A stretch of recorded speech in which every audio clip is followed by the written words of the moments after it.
Hello everyone. तो कैसे आप सब लोग? आई होप आप सब लोग घर पर सेफ होंगे। तो क्या पढ़ रहे हैं बच्चा? हम पढ़ रहे हैं 9th क्लास का इकोनॉमिक्स, और इकोनॉमिक्स का चैप्टर नंबर 1 हम पढ़ रहे हैं। It is the story of Palampur, जो एक्चुअली में नहीं था, एक हाइपोथेटिकल विलेज जिसको हमने मान लिया था, और उसी के प्रोस्पेक्टिव से हम ये पूरा चैप्टर पढ़ रहे हैं।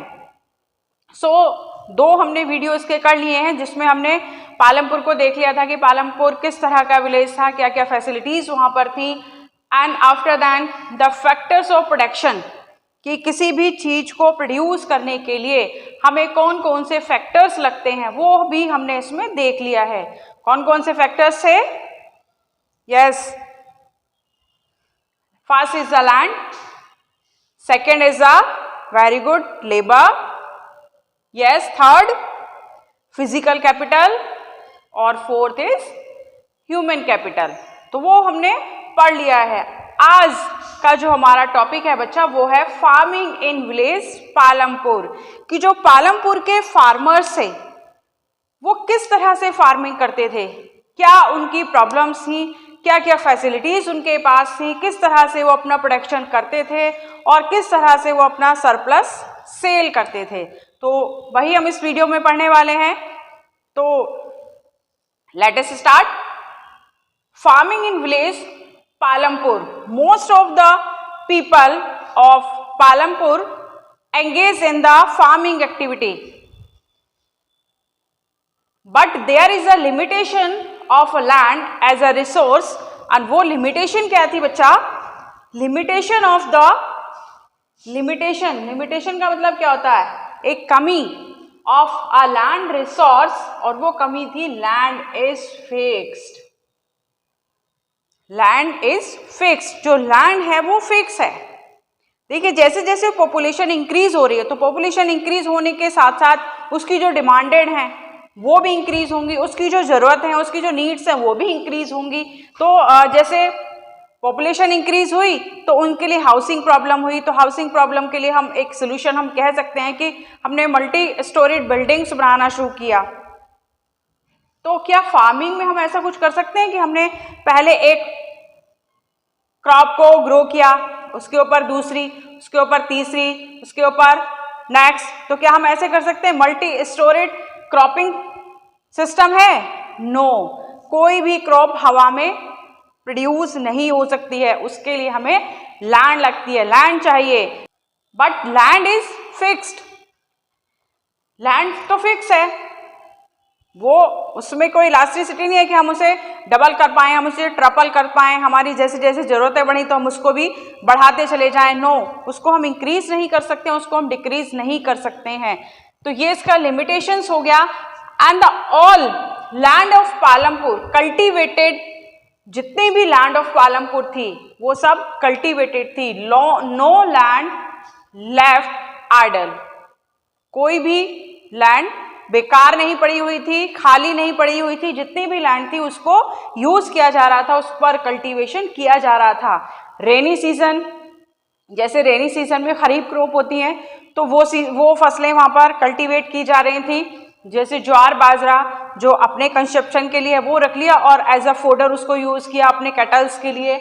उसके बाद जैद क्रॉप, दोनों जो रबी और खरीफ क्रॉप के बीच वाली जो टाइम होता है उसमें जैसे वाटरमेलन, मस्क मेलन, कुकुम्बर, ये सारी चीजें ग्रो कर ली। एंड अक्टूबर दिसंबर में पोटैटो ग्रो कर लिया। आफ्टर देन विंटर सीजन रबी क्रॉप, उसमें वीट, ग्राम एंड मस्टर्ड, ये सब ग्रो कर लिया। तो जो फार्मर्स थे पालमपुर के, वो लैंड पर ग्रो तो कर रहे थे, बट क्योंकि लैंड तो फिक्स थी तो जो प्रोडक्शन है वो भी फिक्स है। अब हेयर अ क्वेश्चन अराइज बच्चा, कि लैंड तो हमारी फिक्स है, then we can increase the production, then how can we increase the production? तो क्या हम प्रोडक्शन को इंक्रीज कर सकते हैं? क्योंकि देखो, हमने कहा कि लैंड हो गई, ये पूरा लैंड है, इसको हम ये इतना ही रहेगा, जो लैंड है ये इतनी ही रहेगी, ना तो ये घट सकती है ना बढ़ सकती है। तो क्या हम इस पर होने वाले प्रोडक्शन को इंक्रीज कर सकते हैं? यस, कर सकते हैं। हाउ कैन, फिर कैसे, कैसे कर सकते हैं? उसके लिए हमें क्या करना है? How can increase the production, कि लैंड फिक्स हो गई, फिर हम प्रोडक्शन को कैसे इंक्रीज करेंगे? प्रोडक्शन को इंक्रीज करने का जो मेथड है, first is a multiple cropping. क्या है first? Multiple cropping. Multiple cropping का मतलब क्या होता है?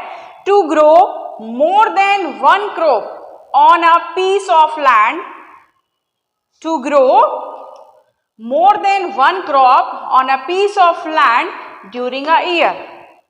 क्या मतलब हुआ इसका? कि एक साल में एक ही फील्ड पर या फिर एक ही खेत पर या फिर लैंड पर एक से ज्यादा फसलों को ग्रो करना, इट इज मल्टीपल क्रॉपिंग। एक से ज्यादा फसलें हम ग्रो कर रहे हैं तो वो क्या है? मल्टीपल क्रॉपिंग है। And second one, mixed cropping. Mixed cropping, अच्छा यहां पर बच्चों को कुछ कंफ्यूजन रहता है। कंफ्यूजन रहता है कि उनका मानना है कि मल्टीपल क्रॉपिंग और मिक्स क्रॉपिंग दोनों एक ही चीज है। नो, दोनों एक चीज नहीं है, बिल्कुल नहीं है, दोनों बिल्कुल अलग अलग चीजें हैं। कैसे? मल्टीपल क्रॉपिंग का मतलब क्या होता है? मल्टीपल क्रॉपिंग, जैसे ये हमारा ये पीस ऑफ लैंड हो गया, ये हमारा फील्ड है, ये हमारा खेत है, ये हमारा फार्म है। मल्टीपल क्रॉपिंग, मल्टीपल क्रॉपिंग में क्या बोल रहा है वो? More than one crop on a piece of land, एक से ज्यादा। कि पहले हमने यहां पर वीट ग्रो किया, ठीक है, वीट हट गया, वीट को हमने हार्वेस्ट कर लिया। अब उसके बाद क्या हुआ? उसके बाद यहां पर हमने राइस को प्रोड्यूस किया, राइस को हटा दिया। फिर जो शॉर्ट टाइम क्रॉप्स होती हैं जैसे वाटरमेलन, मस्कमेलन, उनको हमने क्रॉप किया। इट इज मल्टीपल क्रॉपिंग, के एक के बाद एक हम अलग अलग क्रॉपिंग कर रहे हैं, अलग अलग फसलें ले रहे हैं। बट मिक्स्ड क्रॉपिंग का मतलब होता है कि एक ही पीस ऑफ लैंड है और यहाँ पर सपोज यहाँ पर हमने शुगर केन ग्रो किया हुआ है, it is the main crop. यहाँ पर शुगर केन ग्रो किया हुआ है, शुगर केन के साथ साथ मान लीजिए यहाँ पर वीट ग्रो कर रखा है, यहाँ पर वीट है, वीट के साथ साथ और इसमें क्या है? इसमें मस्टर्ड है या फिर ग्राम है। तो ये हो गया मिक्स क्रॉपिंग, कि एक ही टाइम में एक से ज्यादा फसलें उगाना, it is the mix cropping. और मल्टीपल क्रॉपिंग का मतलब होता है एक क्रॉप के बाद दूसरी क्रॉप, एक फसल के बाद दूसरी फसल लेना, it is multiple cropping. One by one, mix का मतलब मिक्स करके, कि एक ही लैंड पर अलग अलग क्रॉप्स को ग्रो करना, it is mix cropping. I hope दोनों का जो में कंफ्यूजन था वो क्लियर हो गया होगा। Yes, okay, very good. चलिए बच्चा, अब देखते हैं और क्या मेथड है। Electricity, electricity play an important role in the farming production. कैसे? जैसे जब इलेक्ट्रिसिटी नहीं थी तो मोस्ट ऑफ द फार्मर क्या, सभी लोग डिपेंड थे किस पर? या तो रेन पर, कि जब बारिश होगी तब फसलें उगेंगी, या फिर जो ट्रेडिशनल सिस्टम थे जैसे पर्शियन व्हील, तो उसी से जितने पोन्ड्स, रिवर, इनसे ही इरिगेशन किया जाता था। तो बहुत सारे जो फार्मर्स थे इस तरह के भी थे कि जब बारिश हुई, रेन हुई, तो उनकी फसलें अच्छे से हो गई, जब बारिश नहीं हुई तो फसलें वो नहीं ग्रो कर पाए। ऐसा तो नहीं है कि एक बार जो रेनी सीजन है वो फसलें तो हो गई क्योंकि बारिश हो गई, बाकी की जो फसलें हैं, जो विंटर सीजन की फसलें हैं, उस टाइम बारिश नहीं होती। तो ऐसा तो नहीं है कि जो फसलें हैं उनको रेन की या पानी की जरूरत नहीं हो, बिल्कुल पानी की जरूरत होती है, क्योंकि लोगों के पास सिस्टम नहीं थे, लोगों के पास ये फैसिलिटी नहीं थी, तो वो फसलें ग्रो नहीं कर पाते थे। बट आफ्टर द इलेक्ट्रिसिटी के बाद क्या हुआ? When the irrigation facility was electrified, जब इरिगेशन फैसिलिटी को इलेक्ट्रीफाइड कर लिया गया, farming into Palampur got boost. तो जो प्रोडक्शन था फार्मिंग में उसको बहुत बूस्टअप मिला। कैसे? कि जो पर्शियन व्हील को डेवलप कर लिया गया ट्यूबवेल्स में। अब चाहे बारिश हो या ना हो तो ट्यूबवेल्स में मोटर्स लगाकर इरिगेशन कर लिया जाता है। तो अब किसी भी सीजन में पानी की वजह से कोई भी फसलें खराब नहीं होती हैं, तो पानी की फैसिलिटी इलेक्ट्रिसिटी ने सॉल्व कर दी। And next is the modern farming method. Modern farming method क्या है बच्चा? जैसे इसके नाम से पता चला ना, मॉडर्न फार्मिंग की जो फार्मिंग है उसको मॉडर्न कर लिया है, उसको डेवलप कर दिया है। हाउ, कैसे? Using modern farming method to increase the yield, to increase the yield from the same piece of land. Yield का क्या मतलब होता है? यील्ड का मतलब प्रोडक्शन, कि ये पूरा एक पीस ऑफ लैंड हो गया। अब इसी पीस ऑफ लैंड पर हम इस प्रोडक्शन को कैसे इंक्रीज करें, कौन से मॉडर्न इनपुट उसमें डालें, कौन से मॉडर्न इनपुट लगाएं जिससे प्रोडक्शन इंक्रीज हो जाए, तो इट इज HYVS। पढ़ा है ना आपने पहले HYVS। What is the full form of HVYS बच्चे? Yes, it is high yield variety seeds.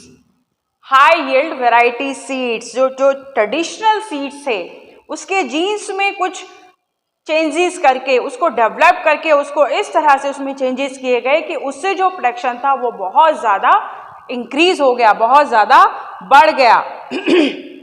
Modern, with the use of modern machinery, tractor, thresher, पहले ट्रेडिशनल जो टूल्स थे उन्हीं से खेती होती थी। अब क्या है? अब मॉडर्न मशीनरी आ गई हैं, जो अब वो जो बुआई है, सोविंग है, वो भी मशीन से हो रही है, जो थ्रेशिंग है, कटिंग है, वो भी मशीन से हो रही है। पहले सारी चीज़ें हाथ से होती थी, उससे वो इंक्रीज हुई। एंड द केमिकल्स, और बहुत सारे केमिकल्स को यूज किया गया। तो इस सब का जो कॉम्बिनेशन है, it is known as the green revolution. इन सब चीज के कॉम्बिनेशन को कहा गया green revolution. And green revolution बिल्कुल सही, हरे रंग की क्रांति। हरे रंग की क्रांति? नो, ग्रीन रेवोल्यूशन का मतलब है कि जो प्रोडक्शन में बहुत ज्यादा इंक्रीमेंट हुआ, इंक्रीज हो गया production, is known as the green revolution. और green revolution in the late 1960, it was introduced in the late 1960, and firstly it was introduced in Punjab, Haryana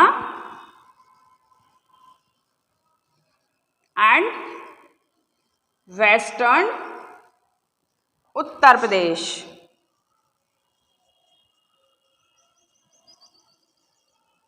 yes, तो सबसे पहले जो ग्रीन रेवोल्यूशन से मतलब HYV सीड्स और modern machinery, modern inputs, chemicals, fertilizers, weedicide, pesticide etcetera, इन सबको use किया गया सबसे पहले लेट 1960 में पंजाब, हरियाणा और वेस्टर्न उत्तर प्रदेश में। और जो प्रोडक्शन था specially wheat and rice, it increase about double and triple. जहां पर पहले एक मान लीजिए कि 1 हेक्टेयर में अगर 100 क्विंटल ग्रेन हो रहा, तो वहीं पर वो 250 और 3 क्विंटल होने लगा, 300 क्विंटल होने लगा। मतलब 1 हेक्टेयर में अगर 100 kg हो रहा था, तो वहीं पर अब कितना होने लगा? लगभग 300 kg। तो लगभग जो प्रोडक्शन था वो डबल और ट्रिपल हो गया। तो ये जो ग्रीन रेवोल्यूशन है उससे बहुत बूस्टअप मिला किसको? फार्मिंग को, कि जो HYV सीड्स थे उनको डेवलप कर लिया गया, उनको इम्प्रूव कर लिया गया, और जो प्रोडक्शन था वो बहुत ज़्यादा बढ़ गया। तो ये फ़ायदा हमें किससे मिला? ये हमें ग्रीन रेवोल्यूशन से मिला। सबसे पहले जो पंजाब, हरियाणा और वेस्टर्न उत्तर प्रदेश के फार्मर्स थे, तो उनके किसान थे, सबसे पहले उन्होंने यूज़ किया इसको, और सबसे पहले उनको इसका फ़ायदा मिला। एंड आफ्टर दैट देखिए यहाँ पर ग्रीन रेवोल्यूशन से जो फ़ायदा हुआ है, जो इसका बेनिफिट है वो है इंक्रीज द प्रोडक्शन। बट जब लैंड के ऊपर इतना ज़्यादा प्रेशर हो गया है कि लैंड पर बहुत सारी चीज़ें, उसको इरिगेशन भी लगाया जा रहा है, उस पर बहुत सारी मॉडर्न मशीनरी यूज़ की जा रही हैं, बहुत सारी केमिकल्स उसमें लगाए जा रहे हैं। तो here is a question that land will sustain, तो क्या लैंड सस्टेन रह पाएगी, है ना। ग्रीन रेवोल्यूशन के फायदे तो हमने देख लिए, बट क्या उसकी कुछ लिमिटेशंस भी हैं?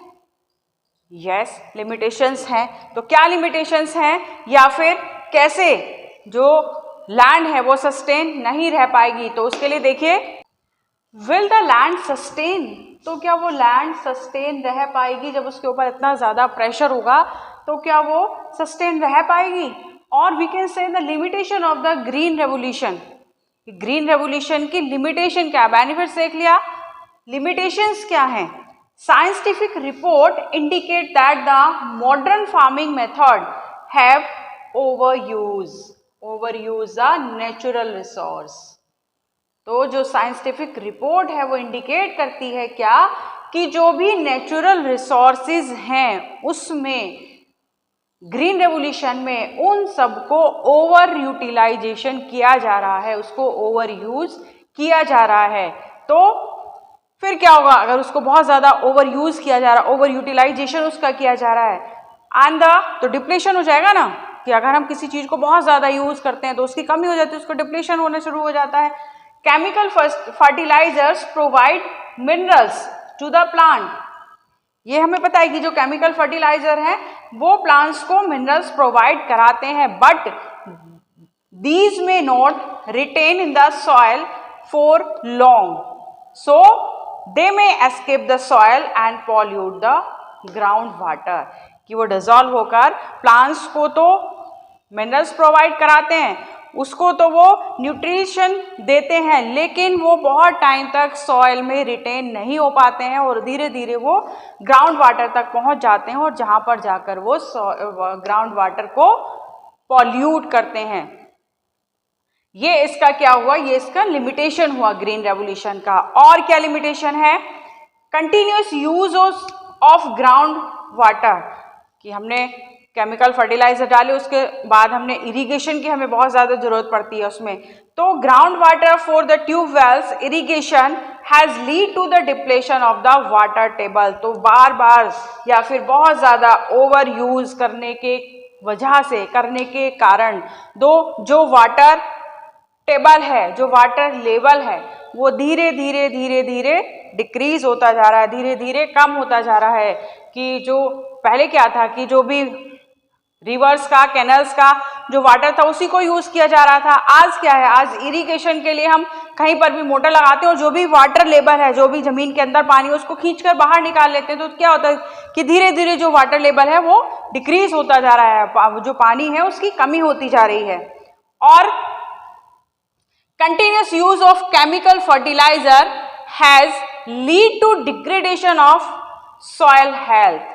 Soil health मतलब it decrease the fertility of the soil. Continuous use, जो केमिकल फर्टिलाइजर का कंटिन्यूस यूज किया जा रहा है, उससे क्या होता है, उससे धीरे धीरे जो सॉइल की फर्टिलिटी है, अगर हम कंपेयर करें कि पहले उसकी फर्टिलिटी क्या थी और अब जब उसको कई सालों तक उसमें केमिकल फर्टिलाइजर्स यूज कर लिए हैं, अब जो उसकी फर्टिलिटी है वो धीरे धीरे धीरे धीरे डिक्रीज होती जाती है। तो it degradation of the soil health, तो जो सॉइल है उसको वो डिग्रेड कर रही है। और केमिकल फर्टिलाइजर्स में बहुत सारे जो केमिकल्स डाले जाते हैं, विडीसाइड, पेस्टिसाइड की जो फालतू के कीड़े मकोड़े हो जाते हैं या फिर इधर उधर के जो एक्स्ट्रा प्लांट्स उगाते हैं उसके लिए बहुत सारे केमिकल्स, विडीसाइड, ये सब यूज किए जाते हैं।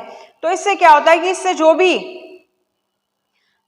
बैक्टीरिया से या फिर माइक्रो ऑर्गेनिज्म थे जो बहुत बेनिफिशिएबल थे सॉइल के लिए, जो उसकी फर्टिलिटी को इंक्रीज कर रहे थे, उनके मरने के बाद जो केमिकल से वो सब मर जाते हैं। तो धीरे धीरे जो क्या है, जो सॉइल है उसकी फर्टिलिटी कम होती जा रही है।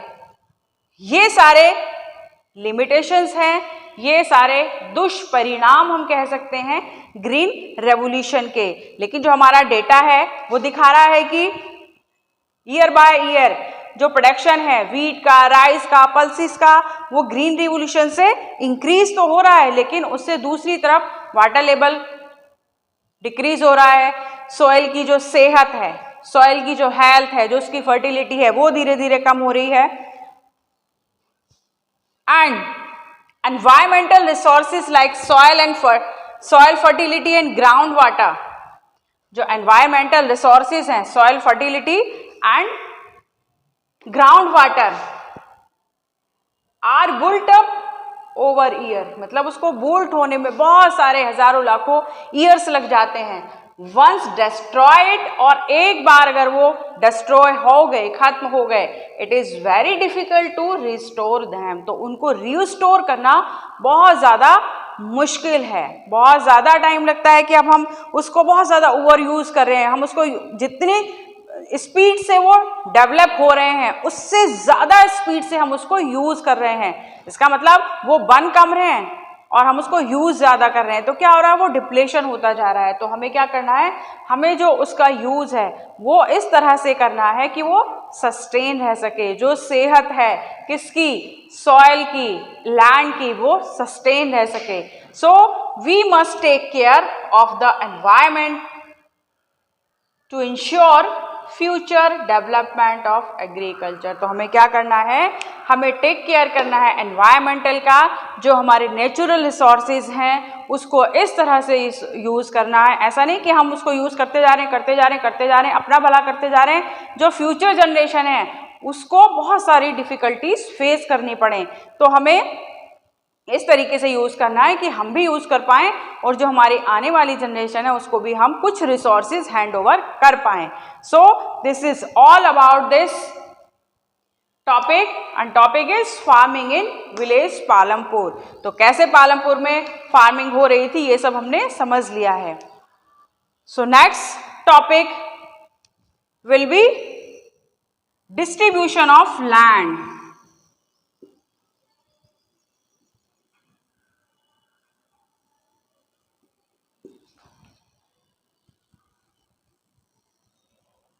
Distribution of land in village Palampur की जो लैंड थी पालमपुर में, वो फार्मर्स को कैसे डिस्ट्रीब्यूट थी, क्योंकि पालमपुर के प्रोस्पेक्टिव से ही हम पूरा चैप्टर पढ़ रहे हैं। तो पालमपुर विलेज में लैंड का डिस्ट्रीब्यूशन किस तरीके से था वो हम नेक्स्ट वीडियो में पढ़ेंगे। Till then stay safe, stay home, take care. Thank you very much.